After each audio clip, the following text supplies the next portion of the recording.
5월 16일 목요일 사도행전 7장 54절에서 8장 8절까지의 말씀, 교회의 박해와 선교의 확장이라는 제목을 가지고 말씀을 살펴보도록 하겠습니다. 한번 따라하겠습니다. 교회의 박해와 선교의 확장.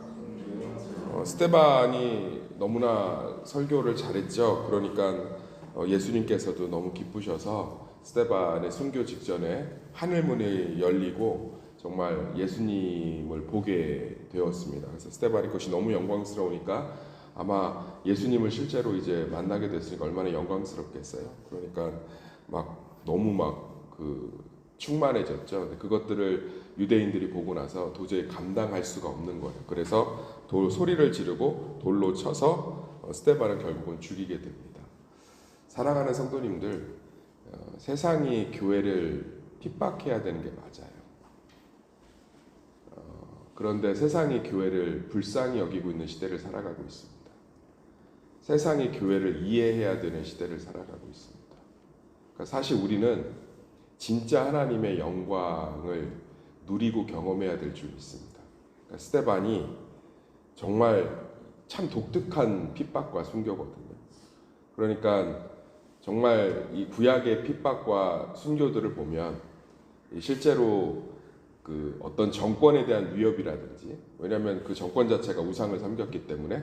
그런데 이 스데반의 사실은 순교는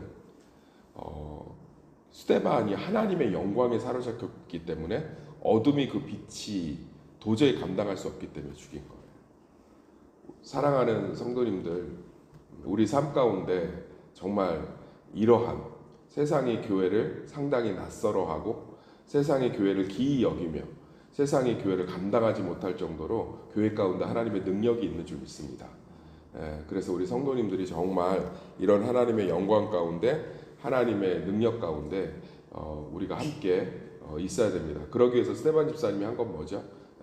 예수 그리스도의 바른 신앙을 갖고 있었고 또 예수 그리스도를 세상 가운데 드러내고자 하는 그런 사명을 갖고 있었죠. 우리 삶도 마찬가지입니다. 우리 삶이 하나님을 드러내고 또 하나님을 증거하려는 마음이 있을 때 그것이 단순히 전도가 아닙니다. 제가 너무 이제 안타까운 건 한국 교회는 저는 전도를 부정하는 게 아니고 단순히 전도가 아니라고 그랬어요. 신앙적 행위로 성경의 믿음을 국한시킨 게 너무 많아요. 그러니까 그게 왜 그러냐면 선교사들이 들어왔는데 한국이 그때 조선 말기잖아요. 그러니까 너무 나라가 말기면 뭐가 제대로 안 돌아가요. 그러니까 좀 선교사들 자체도 한국 사람들을 좀 미개하게 본 것 같아요. 문헌들을 보면. 그러니까 자꾸 어떤 지침과 행동들로 가르쳤던 게 되게 많아요. 주일학교 교육식으로 많이 가르쳤다고요. 이거 하면 안 돼. 이거 해야 돼. 그런 것들이 1대 2대 한국인, 현지 토착인 한국인 목사들이 나오면서 그런 것들이 교회의 보편적인 질서가 된 것들이 사실은 너무 많아요. 그래서 사실은 신앙을 어떤 가치관과 삶의 적용점으로 이해하기보다는 어떤 단순한 주일학교식 행위로 이해할 때가 많습니다. 예수님을 드러내고 전해야 돼 그러면 우리는 머릿속에서 전도해야 되는 행위. 선생님, 예수님은 어떻게 드러내고 증거하는 거예요? 친구에게 예수를 전해야지요. 전도하는 거예요. 이 수준에 머물러 있는 거죠. 사실 예수를 드러낸다는 건 우리 삶에 너무 많은 거예요. 자녀의 어떤 수월성과 신앙의 경계선에서 예수를 드러낼 수 있겠죠. 내가 오늘 하루를 시작하면서 하나님께 의지함으로 예수를 드러낼 수 있겠죠. 어떤 선택을 하면서 예수님을 의지할 수 있겠죠. 어떤 권사님의 간증이 큐티집에 실린 걸 제가 기억납니다. 그 권사님은 항상 과일 가게에서 과일을 안 좋은 걸 사오더래요. 그래서 그 자녀들이 물어봤대요. 엄마는 왜 그렇게 맨날 과일을 안 좋은 것만 사와? 좀 용돈을 넉넉히 드릴 테니까 좋은 걸 사와. 근데 그 권사님이 그러더래요. 내가 안 좋은 걸 골라와야 다른 사람들이 좋은 걸 먹지. 거기서 어머니가 갖고 있는 신앙의 인품, 예수님도 그렇게 하셨는데, 그러니까 우리는 예수님을 삶의 곳곳에서 드러낼 수 있어요. 그럴 때 하나님의 영광이 나타나고 그것은 반드시 핍박이 임한다는 뜻이 아니라 세상에 감당할 수가 없는 거죠. 이 순교는 세상에 감당할 수 없는 거예요. 세상에 감당할 수 없으니까 죽여야죠. 요한복음에 명확히 써 있잖아요. 빛이 오매 어둠을 깨닫더라. 그러니까 빛이 없을 땐 어둠인지 이게 어둠이 아닌지 구분을 못해요. 그런데 빛이 오면, 예, 눈먼 자들의 도시라고 노벨문학상을 탄 소설을 읽어보면 그런 표현들이 잠시 흔적처럼 나와요. 모든 사람이 눈이 멀어버렸어요. 그런데 한 몇몇 사람, 주인공이 눈을 뜹니다. 그 사람만 볼 수 있어요. 그럼 사람들은 그 사람을 따라가기보단 그 사람을 죽이고 싶어 해요. 왜죠? 공포스럽잖아요. 그 사람만 보고 있고. 그 다음에 또 자신들이 눈 멀었다는 게 너무 힘들고 그 사람이 눈이 떠 있기 때문에. 그런 스토리의 이야기예요. 빛이 오는 걸 어둠은 감당을 못해요. 사랑하는 성도님들, 우리가 우리 삶 가운데 예수의 가치를 드러낼 때, 예수님을 드러내고자 할 때 그건 놀라운 거예요. 어떤 문제 앞에서 예수님을 드러내고자 할 때, 어떤 선택 앞에서 예수님의 복음을 우리가 드러내고자 할 때, 무언가를 하면서 예수를 드러내고자 할 때, 저는 새벽 성도들은 온전히 예수를 드러내는 것으로 하루를 시작한다고 생각합니다. 첫 시간을 주님께 드렸잖아요. 내 하루를 주님께 맡기잖아요. 그런 일들이 우리 가운데 놀라운 하나님의 영광이 되는 줄 믿습니다. 저도 목회를 하면서 마찬가지예요. 참 어떤 것을 선택하고 진행함에 있어서 모든 것이 의견에 일치될 수 없어요. 다 음과 양이 있기 때문에 그래요. 예를 들어서 어떤 식사를 준비하는데 음식을 손님 대접하기 위해서 맛있게 준비하는 것과 교인들의 교회 사정을 따라서 좀 근검절약하면서 준비하는 것이 다 의견이 같을 수 없어요. 그래도 손님이 오시는데 이번엔 맛있게 준비해야지는 의견과 그래도 우리 교회 형편에 맞게 준비해야지라는 의견이 다 똑같은 거예요. 진리가 아닌 이상은 음과 양이 있을 수밖에 없어요. 흑과백이 있을 수밖에 없어요. 그러나 그 순간에 예수를 드러내고자 합니다. 그 선택이 조금 실수가 있어도 그 안에서 하나님의 영광이 드러나는 줄 믿습니다. 저는 스데반의 순교가 아주 성경에 독특한 순교라고 생각하고 있어요. 아주 독특한. 이것은 그들이 큰 소리를 지르며 귀를 막고 일제히 그들에게 달려들어 성 밖으로 내치고 돌로 칠세 증인들이 옷을 벗어 사울이라는 청년의 발 앞에 두리나. 그러면서 어떻게 합니까? 스데반이 뭐라고 하죠? 십자가상에서 예수님이 했던 말을 그대로 하고 있습니다. 스데반이 부르짖어 이르되 주 예수여 내 영혼을 받으시옵소서. 아버지여 내 영혼을 주님께 맡기나이다. 아버지 손에 맡기나이다. 그리고 또 뭐라고 그러죠? 60절에 무릎을 꿇고 크게 불러 이르되 주여 이 죄를 그들에게 돌리지 마옵소서. 아버지여 저들이 하는 일을 저들이 알지 못하나이다. 이것은 스데반이 이 순간에 하나님의 영광에 완전히 사로잡힌 거예요. 그러니까 더 때려 죽인 거죠. 더 때려 죽인 거예요. 사랑하는 성도님들, 우리가 예수를 드러내고자 할 때, 우리 안에서 예수의 형상이 드러날 때 우리는 놀라운 하나님의 영광에 사로잡히는 줄 믿습니다. 그것이 우리의 소망이 되기를 간절히 축원합니다. 그러면서 하나님은 무엇을 하셨느냐? 8절부터 이제 8장 1절부터 시작되는 사울은 그가 죽임 당함을 마땅히 여기더라 라고 하면서 이제 본격적으로 사울의 이름이 등장하고 있습니다. 참 놀랍죠. 스데반의 선교로 예루살렘 교회는 강력한 위기 가운데 사로잡혔고, 그럼 우리는 원망하고 난리 났을 거예요. 예를 들어 볼까요? 우리 중에 한 사람이 복음을 전해서 구로구청에서 신고가 들어오고 청량동 마을 주민 카페에 글이 올라와서 교회가 문을 닫아야 되는 상황이 됐어요. 그럼 그 사람 원망하지 않겠어요? 나댈 때부터 알아봤다느니, 좀 너무 오버하더라느니, 담임 목사님이 저런 걸 통제하지 않았다느니, 교회가 뭘 했냐느니 난리 법석이었을 거예요. 왜 그런 줄 아세요? 믿음이 없어서 그래요. 어떤 믿음? 우리 삶에 있는 모든 사건은 하나님의 허락 가운데 있는 줄 믿습니다. 그래서 이 5월 주제가 뭐예요? 따라합시다. 긍정이 믿음입니다. 하나님을 기대하는 사람들은 삶을 긍정적으로 바라봐요. 예루살렘 교회는 하나님을 소망했어요.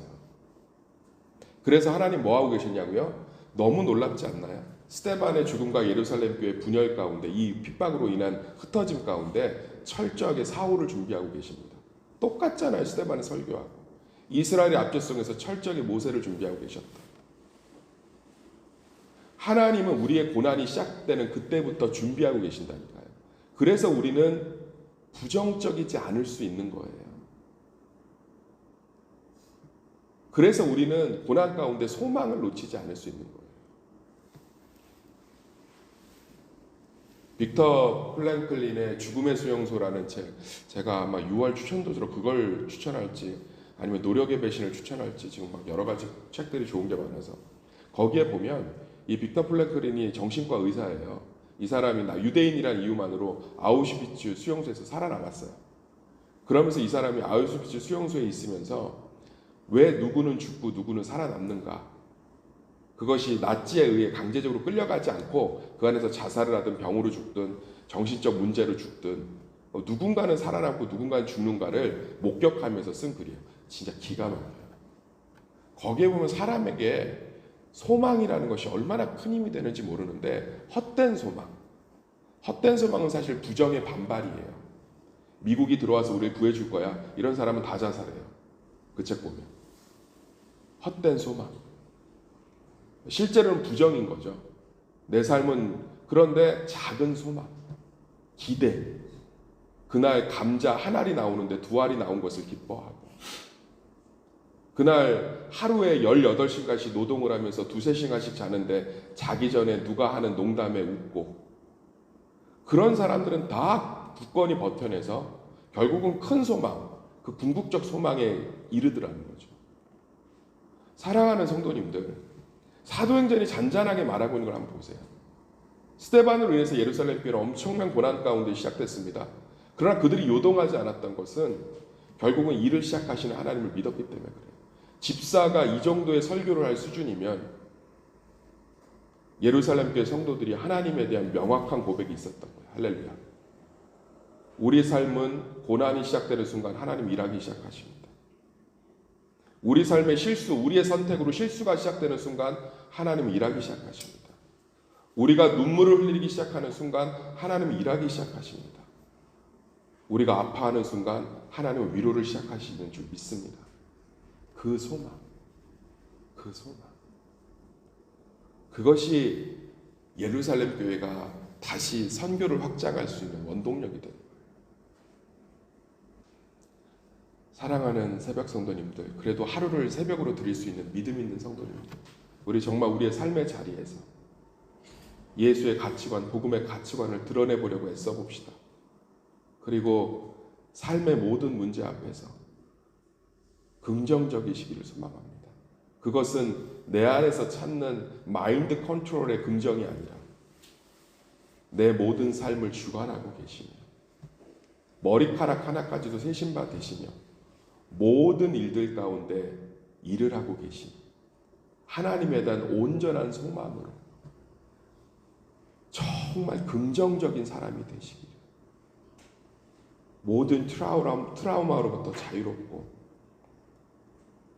이제 좀 긍정적인 사람이 되시기를, 그 소망의 사람이 되시기를 간절히 축원합니다.